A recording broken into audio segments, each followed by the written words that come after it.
Bonsoir. C'est un ennemi. Dieu le veut. Que trépasse si je faiblis.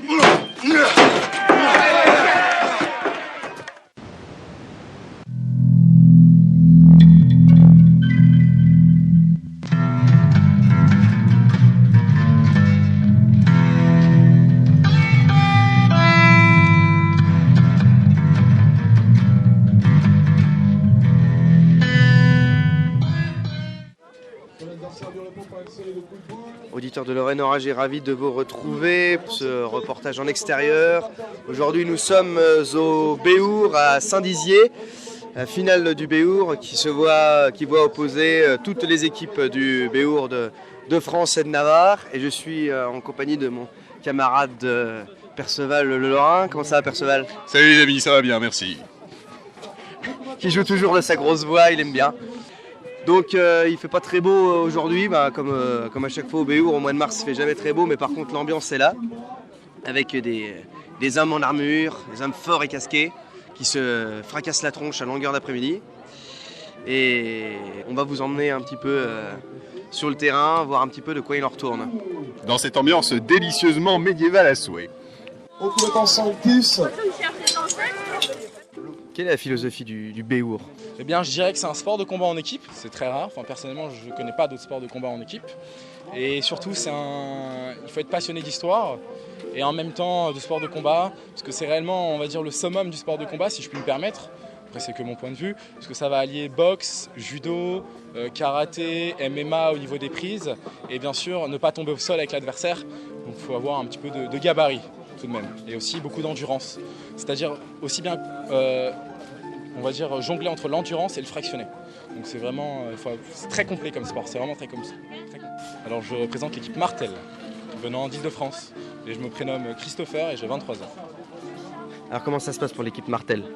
Ben écoutez, pour l'instant ça se passe plutôt bien. On a passé les poules, on est arrivé premier de notre groupe. Donc on a battu toutes les équipes. Et pour l'instant donc on est qualifié pour du coup les phases finales qui auront lieu demain. Vous êtes blessé à la mâchoire, les auditeurs peuvent pas voir parce qu'ils n'ont pas la radio en couleur, mais ça c'est quand même c'était violent pour vous quand même. Alors j'ai pris quelques coups, il est vrai, au niveau de la mâchoire, mais c'est plus la rouille en fait qui est sur mon casque, qui s'est ancrée du coup sur ma peau. Du coup ça fait un peu comme un tatouage on va dire, mais plus de peur que de mal, on peut dire ça comme ça. Vous battez avec quelle arme? Alors moi je change, je suis toujours fauchon bouclier ou hache à une main bouclier. Voilà, parce que de base je fais un peu de boxe, je fais de la boxe anglaise depuis 5 ans. Et donc on retrouve à peu près les mêmes sensations au niveau du bouclier, c'est-à-dire qu'on peut faire des jabs, donc des directs, au niveau donc des directs du gauche.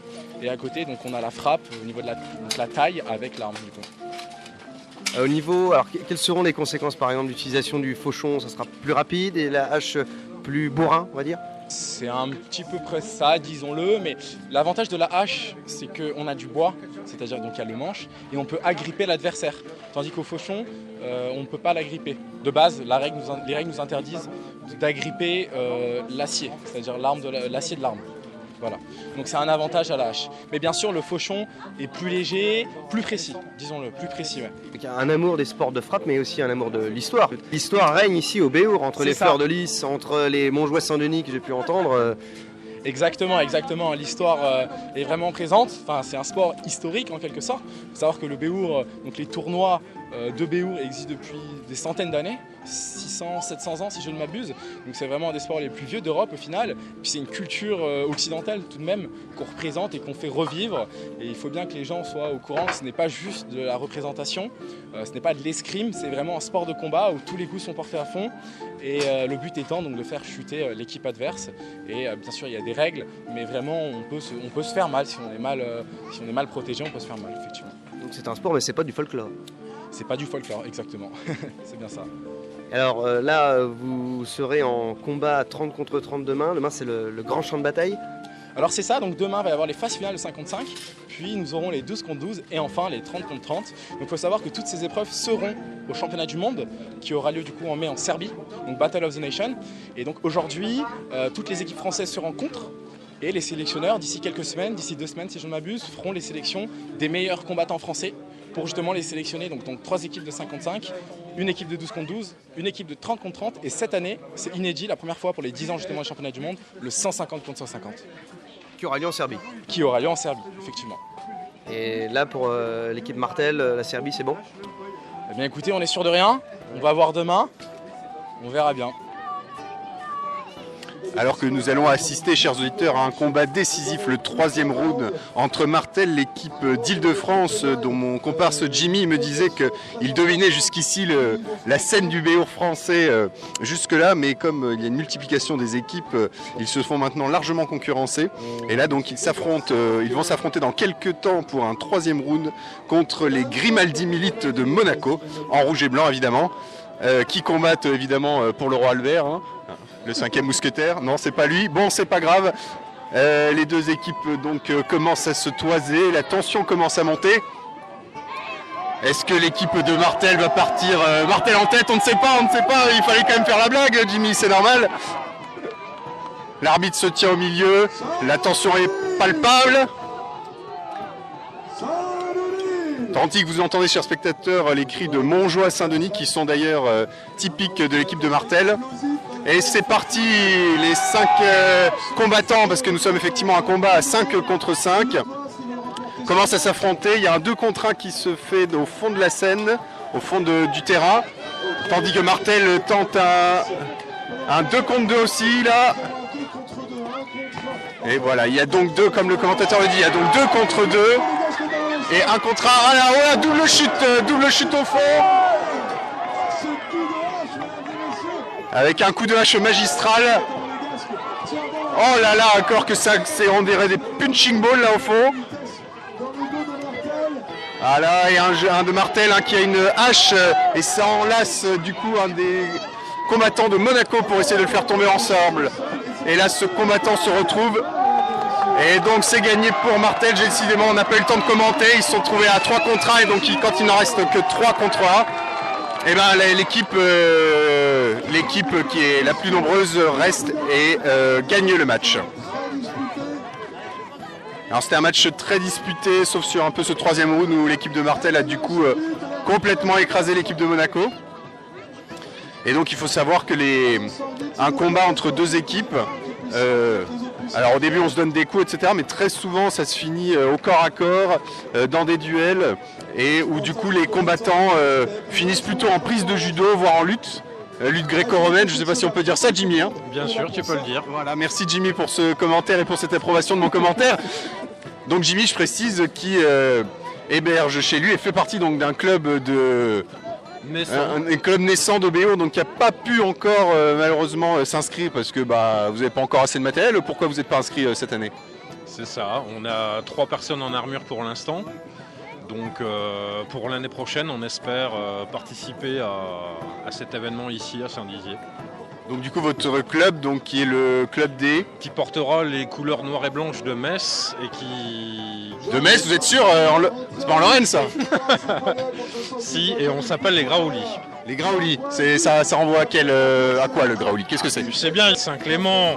Ah oui, peut-être, effectivement, mais bon, je suis journaliste, donc quelque part, je fais semblant de ne pas connaître. Tu sais bien, évangélisation de tous ces païens. Voilà. Saint-Clément est arrivé et a combattu le Graouli, qui symbolise le paganisme. Alors dites-nous, quelles sont les équipes les plus dominantes? Là, vous m'avez dit que Martel était un peu sur le déclin. Aquila qui domine aujourd'hui en France. Alors dites-nous, ça se passe comment l'entraînement de Béour? Parce qu'il faut avoir une armure, comment ça se passe? C'est ça. Généralement, elles sont commandées dans les pays de l'Est. Il faut compter un budget de 2 à 3 000 euros. Donc vous avez déjà tous des armures de 2 à 3 000 euros? Il y a 3 personnes pour l'instant dans le club qui sont équipées complètement. D'accord, et les autres, comment ils s'entraînent alors s'ils n'ont pas d'armure?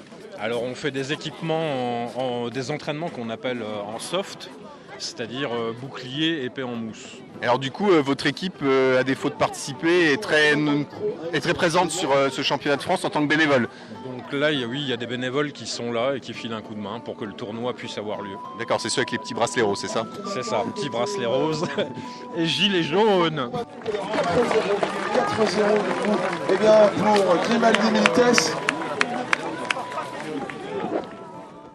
Aquila Ciconia représente quelle province? La Franche-Comté. Donc, Aquila, c'est l'aigle qui était l'emblème de la région, de la Bourgogne sous le Saint-Empire romain germanique. Et Séquania, c'était sous les Gaulois, la Séquanie, la région Séquane. Donc voilà, on a décidé de s'appeler comme ça, parce qu'il fallait trouver un nom. C'est bien parti pour l'équipe? Pour l'instant, ça va, on a tout gagné nos matchs de poule, donc on sort. Donc ouais, c'est sur une bonne lancée. Après, on verra. Demain, ça va être plus difficile, il y a plus de combats, il y a du 5 contre 5, du 12 contre 12 et du 30 contre 30. Donc ouais, il ne va pas falloir s'endormir. Passer une bonne nuit et ça ira. Vous battez avec quelle arme? Moi, un fauchon. Fauchon, c'est comme une machette, en plus gros, en plus lourd. Comme un gros couteau de boucher, quoi. Et un bouclier. Comme un gros couteau de boucher, mais je rassure les auditeurs, ce n'est pas des scènes de boucherie auxquelles nous assistons.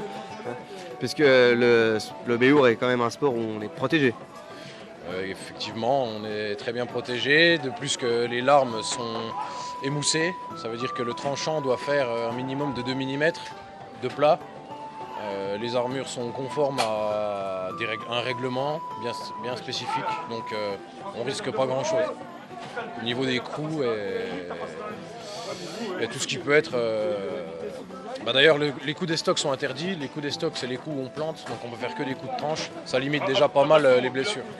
On a notre première participation au championnat de France, c'était en 2014. Donc voilà, ça fait bien 5 ans qu'on se bat maintenant pour le titre de champion de France. Et vous avez bon espoir?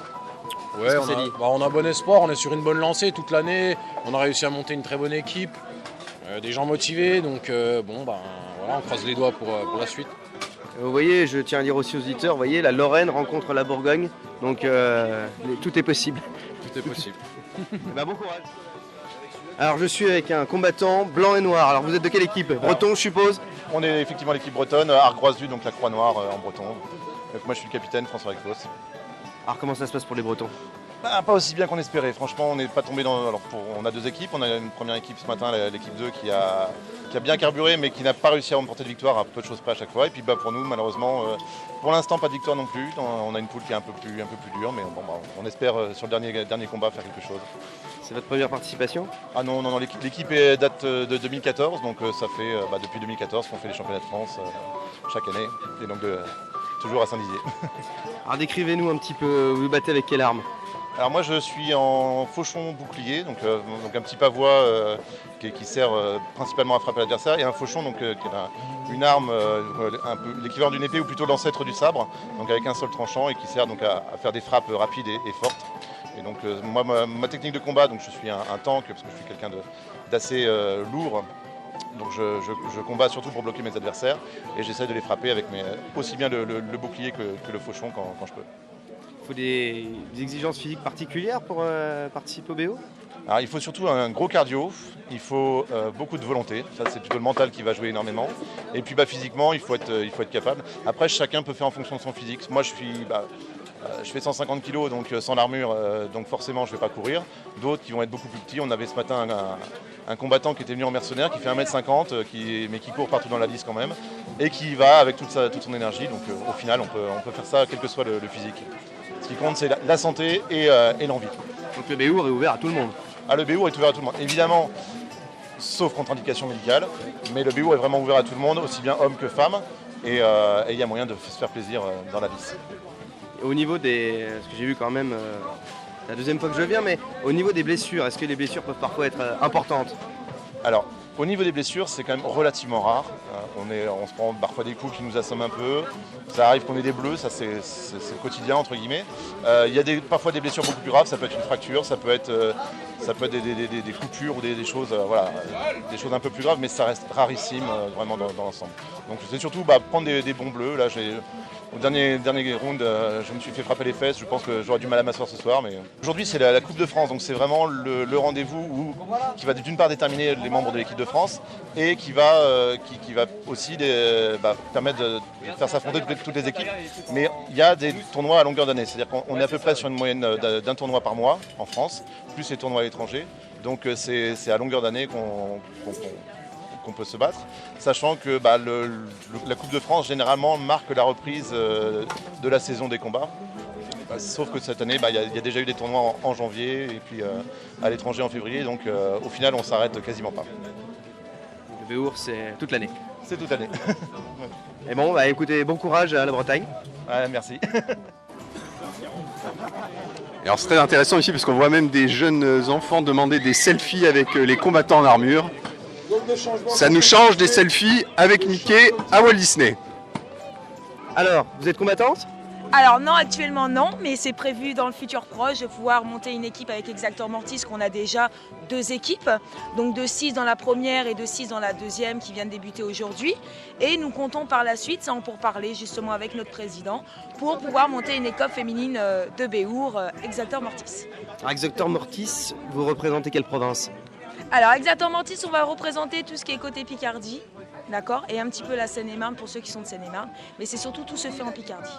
Voilà, tout simplement. Donc vous êtes une équipe féminine en préparation, en gestation? Alors en fait en gestation pour le moment. Après par la suite ce qu'on aimerait beaucoup faire c'est pouvoir monter cette équipe. Justement. Et ça serait nos collègues hommes qui nous entraîneraient justement. On est le plus de niaque possible. Tout simplement. Donc finalement on est dans une complémentarité entre les hommes et les femmes là. C'est ça, nous ça nous permet justement que quand nous on va combattre, eux vont pouvoir nous habiller, nous aider à nous habiller et à mettre notre armure. Parce que c'est quand même une armure qui va être entre 45 et 60 kg pour certaines armures. Donc suivant si c'est fait en fonte ou dans d'autres matières costauds qui nous serviraient.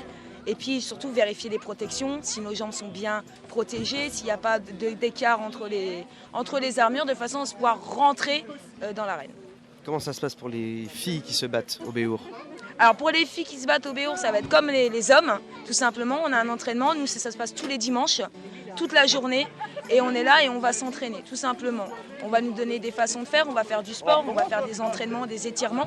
Ce qui est très très important de s'échauffer avant tout combat. C'est vraiment très important afin que les muscles soient au chaud et qu'on ne se retrouve pas à froid avant de rentrer sur le combat. Et voilà, tout simplement. Donc quand c'est du 12 contre 12, ça va être plusieurs clubs qui vont se former. Donc nous, on est avec la confrérie des loups. Et ce qui va nous permettre d'avoir des plus moins forts, des plus rapides, des plus réactifs. Ce qui va nous permettre d'avoir une équipe correcte pour pouvoir ensuite combattre sur terrain. Tout simplement. Qu'est-ce qui vous a poussé à faire du Béour? Alors déjà, c'est le monde historique, c'est l'histoire.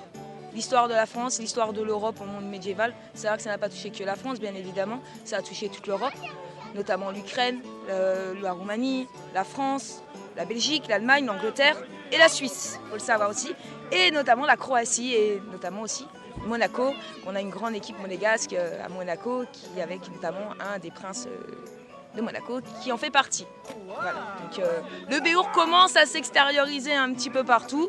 On espère que ça continue. Là, c'est le cas en ce moment, grâce justement aux journalistes qui permettent de faire montrer ce que c'est réellement que le Béour. Il n'y a pas que de la violence, c'est un sport. Certes, il y a des sécurités à prendre, il y a des sécurités à faire. Il faut réfléchir, il ne faut pas y aller comme ça en disant ça va être super, on ne va pas se faire mal, on va y aller. Non, on ne se fait pas spécialement mal, mais il faut rester sur nos gardes. Il faut faire attention et bien écouter ce que nous disent nos entraîneurs, tout simplement. C'est l'amour de l'histoire, l'amour du monde du Moyen-Âge, du 11e, du 12e, 13e siècle. Et ce qui va nous permettre en fait, de nous mettre à l'intérieur quand on est habillé en costume, comme moi, qui suis écuyère. Je suis vraiment dans la peau de l'écuyère. Je suis là pour aider mes combattants, les aider à s'habiller et notamment réparer aussi les tabards, parce que je suis aussi la couturière. Donc je m'occupe de faire les tabards, de faire les écharpes, de faire ce qui est au mieux pour qu'on soit le plus possible représenté dans l'équipe. Alors que justement on va avoir un combat donc entre Aquila Secania, donc de nos amis franc-comtois, qui vont affronter alors donc Aquila Secania qui va affronter Sanctis Draconis Pretocoria, qui nous viennent tout droit du Périgord. Et on retrouve déjà un 2 contre 2 sur la gauche, avec 3 hommes en épée et un avec une hache à 2 mains.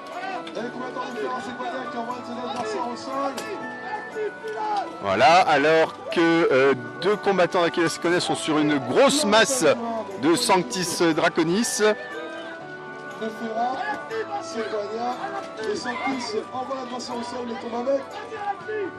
On a assisté à une double chute à droite du terrain.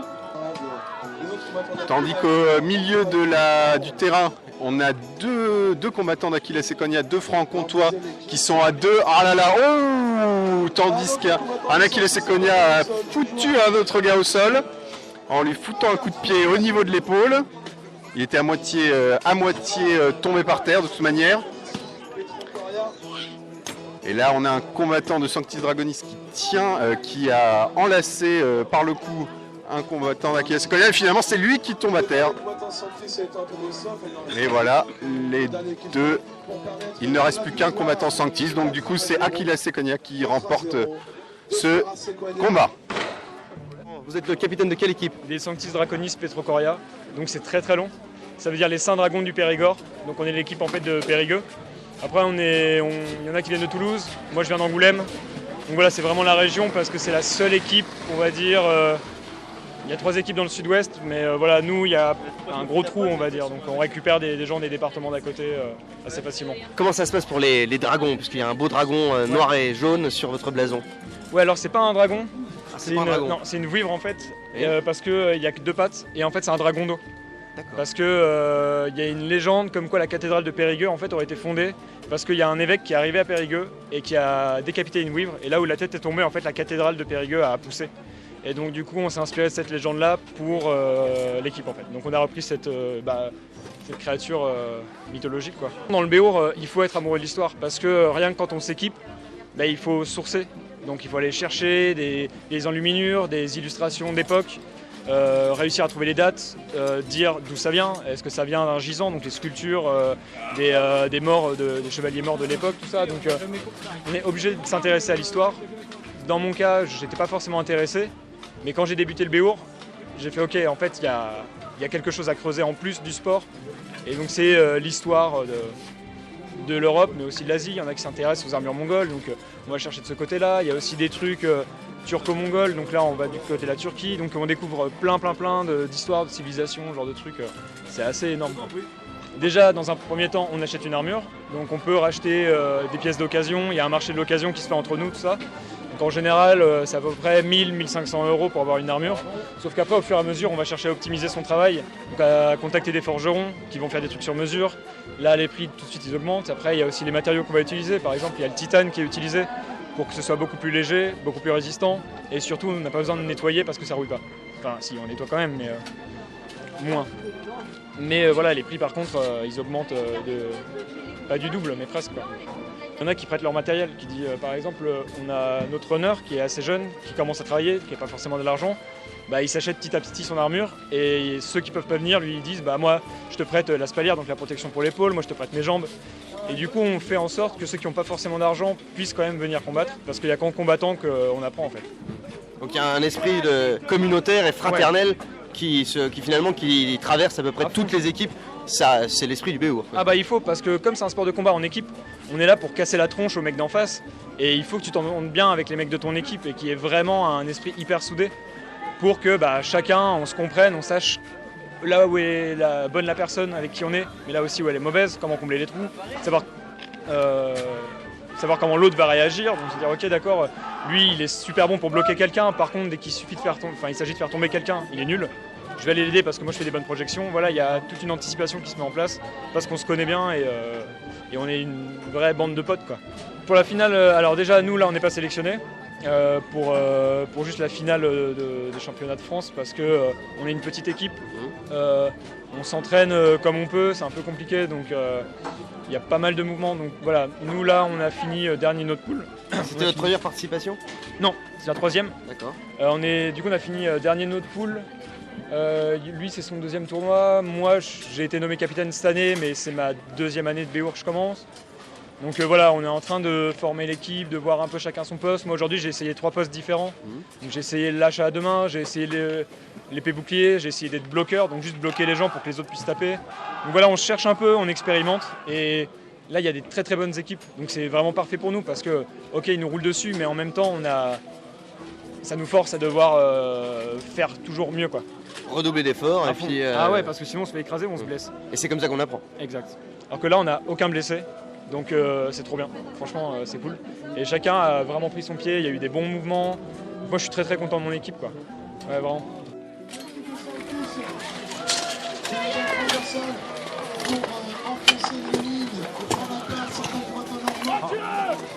Ah là. Très bonne stratégie qui je l'espère va payer. On représente les Grimaldi Milites. Oui, Monaco, pour être précis. Comment ça se passe pour les Monégasques? Ça se passe plutôt bien. Il faut savoir que ça fait même pas 2 ans que notre équipe elle est là. On n'a pas fait beaucoup de tournois. En janvier, on était à Laon et on avait fini 8e sur 15e. Et là, on commence à faire notre petite place, on commence à se faire remarquer. C'est cool, c'est plutôt cool. Mais il y a du progrès à faire. Vous vous battez avec quelle arme? Moi, un fauchon, personnellement. Tout le monde a un fauchon. Il y a juste un de nos gars qui a une arme d'ast, sinon c'est du fauchon. Une arme d'ast, c'est surtout une lance. Une arme longue à 2 mains, souvent une espèce de hache au bout ou autre chose. Et ouais, c'est comme une lance. Qu'est-ce qui vous a poussé à faire du béour? Tout le monde vous dira, c'est le côté historique, mais c'est surtout le côté courage, parce qu'on se dit, putain, ces mecs, ils ont des couilles quand même, si je puis me permettre, de faire ce sport. Et quand on se retrouve là-dedans, on se dit, voilà, j'y suis. Et peut-être qu'à une autre époque, j'aurais pu défendre ma famille, mes terres, peut-être que j'aurais eu le tempérament pour faire ça. C'est quelque chose d'assez complet, mais d'assez particulier qu'on retrouve assez peu dans le sport en général. Tout à fait, c'est très spécifique, très spécifique. Après, il faut savoir, la plupart des sports de combat sont parfois très violents. Celui-là est très spectaculaire, mais grâce aux armures, quand même, on s'en sort assez bien. Il y a rarement des blessures graves, il n'y a jamais eu une mort, ça se passe bien. Est-ce que justement la violence du sport fait qu'on y trouve... il y a des équipes féminines, mais on y trouve quand même moins de filles? Certainement, surtout en prenant en compte qu'il n'y a pas d'armure ajustée aux équipes féminines. Elles portent des armures qui sont pratiquement aussi lourdes que les équipes masculines. C'est peut-être pour ça aussi qu'il y en a beaucoup moins. Très bien. Bon courage aux Monégasques. Merci beaucoup. Pour cette journée au Béour, je suis avec le président de la Fédération française de Béour. Qu'est-ce qui explique d'après vous ce retour, en tout cas cet engouement pour ce sport de combat médiéval? Le fait que ça reste, je pense, dans notre inconscient collectif, le fantasme sur le chevalier, sur les armures, les épées, les idéaux de la chevalerie, toutes ces choses-là, c'est quelque chose qui est encore récent dans notre histoire à l'échelle de l'humanité, donc qui fait encore partie de notre identité d'Européens surtout, puisque les tournois se déroulaient même principalement en France en fait à l'époque médiévale. Et puis il y a le fait que c'est un sport très ludique avec les armures, où on crée son équipement, où c'est comme de collectionner un peu des petits soldats ou des trucs comme ça.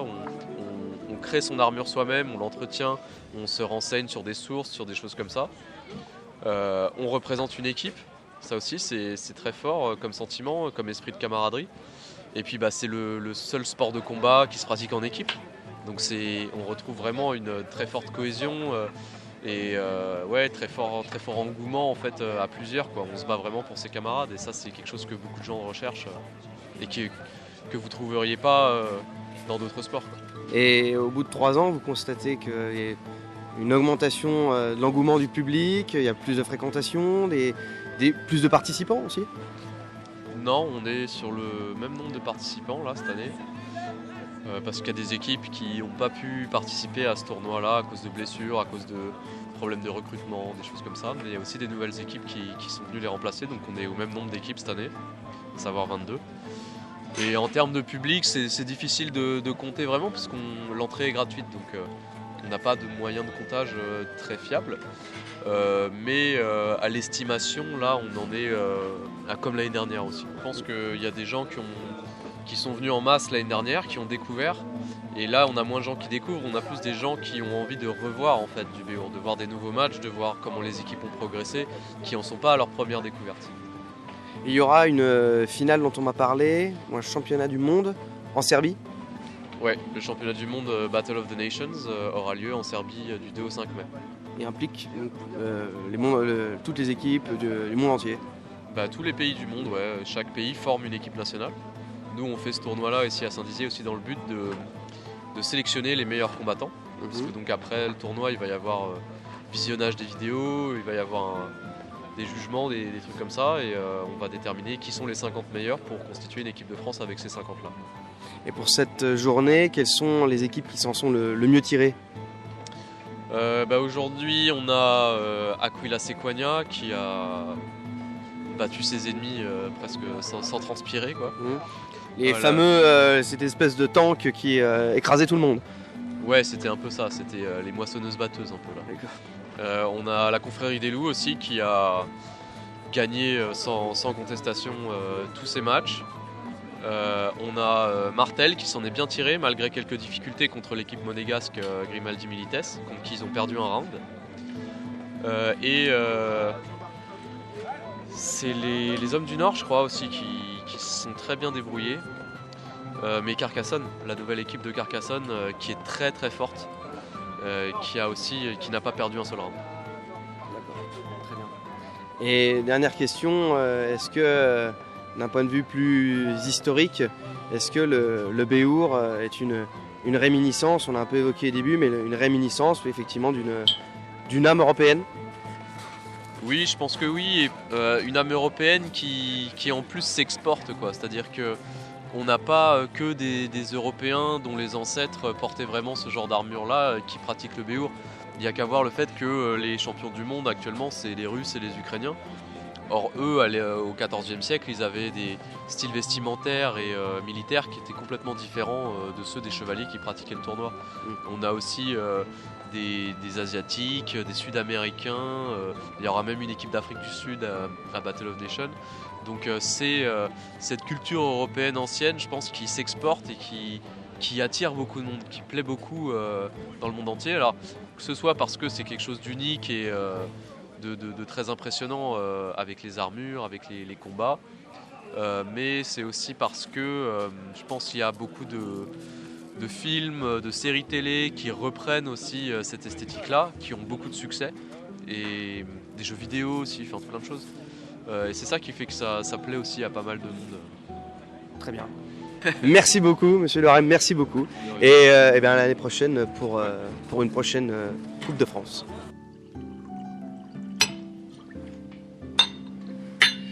Bien, cette journée médiévale et guerrière s'achève autour d'un petit verre d'Hippocrate. Un Hippocrate, je crois, fait à partir de vin rouge, de sucre, de miel, d'orange, de citron, de cannelle, de gingembre. Ouais, bah raconte pas ta vie, allons-y. Raconte pas ma vie, je décris un petit peu la bouteille. Alors, ami Perceval, nous étions tous les deux sur ce reportage. Comment avez-vous trouvé cette Coupe de France de Béour? Eh ben ma foi, mon cher François-Xavier, on commence à devenir un peu plus amateur éclairé sur le sujet. Moi j'aime vraiment bien cette ambiance, cher François-Xavier. Ça sent bon la France, hein, il faut quand même le dire. Ça sent le panache. Voilà, ça sent les temps médiévaux. Et il y a vraiment une bonne ambiance ici. Et puis pour les nigauds qui penseraient que ça pourrait ressembler, je ne sais pas, à du catch ou à du spectacle, il faut leur dire que ce n'est pas un sport pour tarlouse au corps huilé, hein, qui se donne des coups, c'est du chiquet. Hein. Pourquoi croyez-vous que les mecs portent une armure de 40 kilos hein, c'est pas pour se faire des cordes à linge et se frapper avec des chaises Ikea. Hein. On se fout par terre en armure. Et voilà, ça sent, je sais que vous êtes très très attaché à la burne, hein, et donc bah voilà, ça sent bon la testostérone. Donc venez voir ce spectacle si vous en avez l'occasion, mais comme je vous l'ai dit, c'est pas du chiquet, hein, il faut pas, comment dirais-je, il faut avoir le cœur bien accroché à mon avis quand on est derrière son armure, parce que quand on voit un gros breton de 150 kg arriver droit sur vous, massif, il faut avoir le cœur bien accroché. Voilà pour ma conclusion, cher François-Xavier. Bon, eh bien, mon camarade a bien synthétisé l'esprit, du panache à la française, du beau spectacle pour ceux qui aiment l'histoire et pour ceux qui apprécient le geste sportif. Je remercie les auditeurs, je vous invite, pour ceux qui ne l'ont pas encore fait, à aimer notre page Facebook, à donner aussi sur Tipeee quelques menus monnaie. Ouais, donnez des sesterces les gars. Hein. Donnez des sesterces, donnez des florins, donnez des lyres, donnez tout ce que vous voulez parce que évidemment nous ne bénéficions pas d'aide publique. Nous ne comptons que sur vous, amis auditeurs. Et nous pensons à vous et nous levons nos verres aux combattants du Béour et à nos auditeurs que nous aimons avec ce charmant Hippocrate. Comme le disait le menhir, la vie commence toujours demain. Santé et mon joie, salut!